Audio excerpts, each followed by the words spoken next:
మనం మామూలుగా ఎవరైనా చనిపోయారంటేనే వాళ్ళ దగ్గరికి వెళ్ళి చూడాలంటే భయపడతాం. అయితే మధ్యప్రదేశ్‌లో ఒక దొంగ ఒక హాస్పిటల్‌లో దొంగతనానికి వెళ్ళాడు. అయితే అక్కడ మార్చరీ ఉంటే అందులోకి వెళ్ళాడు. శవాల గదిలో ఏం దొరుకుతాయి చెప్పండి? అయితే అక్కడ పక్కన స్ట్రెచ్చర్ పైన ఒక మహిళ శవం ఉంటే ఆ స్ట్రెచ్చర్‌ని పక్కకు లాక్కొచ్చి ఆ మహిళకి ముద్దులు పెట్టడం, లైంగికంగా అక్కడ ఇక్కడ తాకడం ఇలాంటి పిచ్చి చేష్టలన్నీ చేశాడు. అదంతా మొత్తం సీసీ కెమెరాలో రికార్డ్ అయింది. అయితే అది జరిగినప్పుడు ఎవరూ చూడలేదు, ఎవరూ పట్టించుకోలేదు.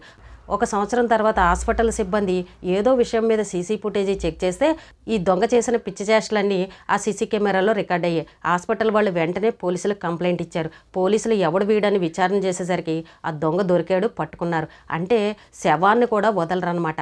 ఆడదైతే చాలు, అది చచ్చిందైనా బతికిందైనా సరే ఏదో రకంగా దాన్ని అనుభవించాలని చూస్తారు. కొంతమంది ఇలాంటి దుర్మార్గులు కూడా ఉన్నారు. శవాన్ని ఆ రకంగా చెయ్యాలి అని అంటే వాడికి ఎన్ని గుండెలు ఉండాలండి, ఎంత ధైర్యం ఉండాలి. అంటే ఎంత దుర్మార్గులు ఉన్నారో చూడండి లోకంలో.